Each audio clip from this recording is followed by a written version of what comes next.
Europe 1. Le grand direct des médias, Jean-Marc Morandini. C'est l'un des sauveurs des vendredis soirs de TF1. En tout cas, c'est lui que l'on sollicite le plus sur la case du vendredi. Une case problématique pour TF1 en l'absence de marque forte et en particulier en l'absence de Koh-Lanta qui n'est pas diffusé cette année pour les raisons que vous savez. Du coup, TF1 cherche des solutions et Arthur s'y colle régulièrement avec, entre autres, Vendredi Tout est permis. Bonjour Arthur.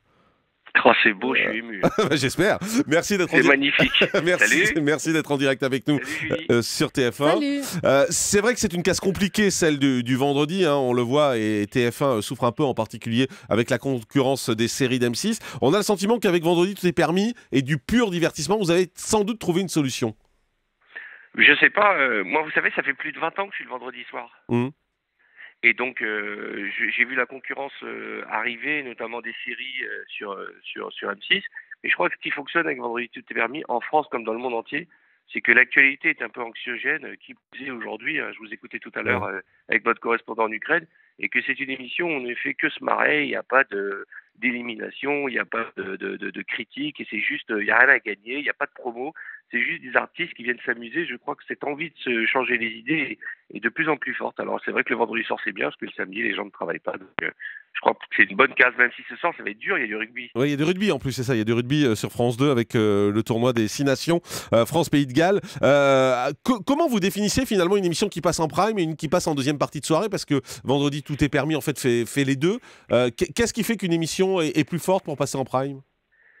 Non. En fait, on décide bien à l'avance laquelle va être en prime, puisqu'elle fait quand même 40 minutes de plus que la deuxième partie de soirée.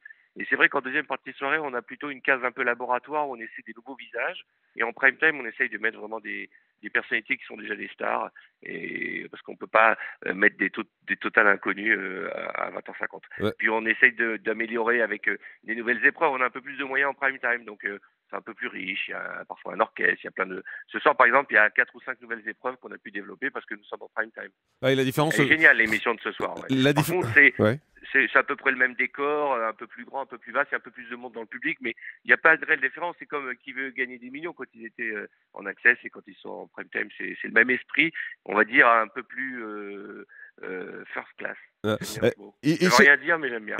On comprend à peu près l'idée. Il se dit que le programme a été vendu également aux États-Unis. Ça paraît assez incroyable. Une émission française vendue aux États-Unis, c'est quand même assez rare. Vous nous confirmez qu'il va y avoir des numéros, 8 numéros, je crois, sur la Fox?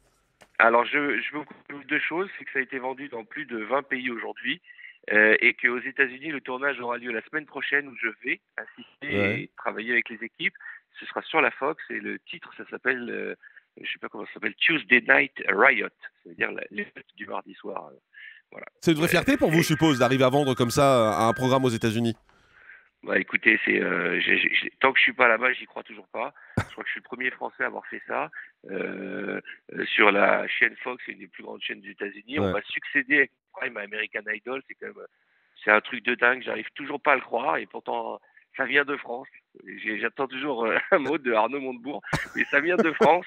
C'est un produit français qui va passer aux États-Unis, comme il passe déjà sur la première chaîne brésilienne Télé Globo, comme il passe sur la première chaîne espagnole, portugaise, dans le monde entier. Dans le monde entier, cette émission existe. Bon, Arnaud Montebourg vous appellera peut-être après cette interview. Un petit mot également sur En musique, Tout est permis. Il y a eu 2 numéros, je crois. Il y en aura d'autres ou pas? On appelle ça un spin-off, c'est-à-dire c'est une version musicale de VTEP.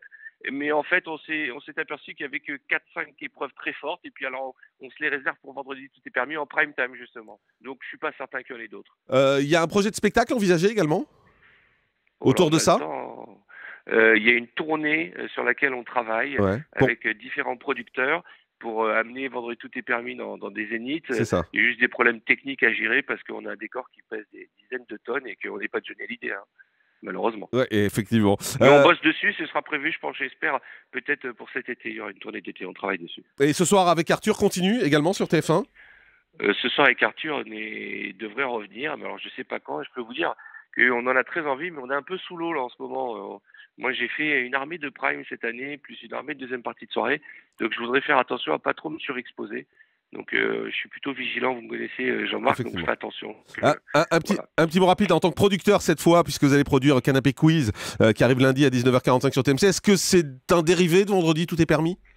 Alors, Canapé Quiz, c'est une émission américaine qui s'appelle Hollywood Game Night, dont nous avons retravaillé totalement l'adaptation.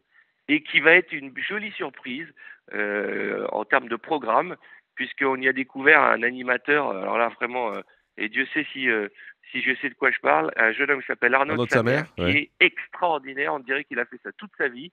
C'est bien simple, quand j'assiste au tournage, j'ai une pointe de jalousie en me disant, mais si j'avais sa jeunesse, sa fraîcheur, et surtout j'aurais bien aimé présenter cette émission qui est à mourir de rire. Voilà, vous me connaissez, j'ai toujours une petite tendance à l'exagération.